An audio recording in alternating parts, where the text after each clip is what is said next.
ரொம்ப நாளுக்கு அப்புறம் நம்ம சேனலில் ஒரு ப்ரைடல் vlog தான் பார்க்க போகிறீங்க. நானும் என் ஃப்ரெண்டும் மேட்டூருக்கு ஒரு ப்ரைடலுக்காக போயிருந்தோம். 3 o'clock ரிசப்ஷன் மேக்கப் ஸ்டார்ட் பண்ணுறதா இருந்தது. பட் ப்ரைடு வர்றதுக்கு 4:30 ஆனதுனால 4:30க்கு அப்புறமா தான் நாங்கள் மேக்கப் ஸ்டார்ட் பண்ணோம். ஸோ இதுதான் ப்ரைட் அண்ட் இதுதான் அவங்களோட ரிசப்ஷன் மேக் ஓவர். மேக்கப் முடிச்சுட்டு நாங்களும் கொஞ்சம் ஃபோட்டோஸ்லாம் எடுத்துகிட்டு அவங்கள அனுப்பிச்சதுக்கப்புறம் கொஞ்சம் நேரம் ரெஸ்ட் எடுத்துகிட்டு நாங்களும் ரெடி ஆகி கீழே ரிசப்ஷனுக்கு வந்துட்டோம். ரிசப்ஷன்லாம் பார்த்துட்டு நைட் டின்னர் சாப்பிட்றதுக்கு வந்தாச்சு. டின்னர்லாம் சாப்பிட்டுட்டு கொஞ்சம் நேரம் மேலேயும் கீழேயும் சுற்றிட்டு இருந்தோம். நெக்ஸ்ட் முகூர்த்தம் மேக் ஓவர் அவங்களுக்கு 1:30க்கு ஸ்டார்ட் பண்ணுற மாதிரி இருந்தது. அவங்களுக்கு 4 o'clock முகூர்த்தம். ஸோ பிரம்ம முகூர்த்தமில் இருந்துச்சுன்னா இப்படி தான் ப்ரைடு வந்து ஃபோட்டோ ஷூட் முடிச்சுட்டு அப்படியே கண்டினியூஸாக வந்து மேக்கப் ஸ்டார்ட் பண்ணுற மாதிரி இருக்கும். அதுதான் வந்து கொஞ்சம் கடுப்பாக இருக்கும். பட் கரெக்டாக 1:30க்கு நாங்கள் மேக்கப் ஸ்டார்ட் பண்ணிட்டோம்.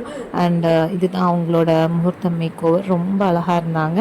அண்ட் கரெக்டாக 3:15க்கு நாங்கள் மேக்கப் முடிச்சிட்டோம். ஸோ நாங்கள் நெக்ஸ்ட் ஃபோட்டோஸ்லாம் எடுத்துகிட்டு நாங்களும் எங்கள் திங்ஸ்லாம் பேக் பண்ணிவிட்டு 7 o'clock வந்து கோயம்புத்தூர் ரீச் ஆகிட்டோம். அண்ட் நெக்ஸ்ட் ஈவெண்ட்டுக்கு கிளம்பி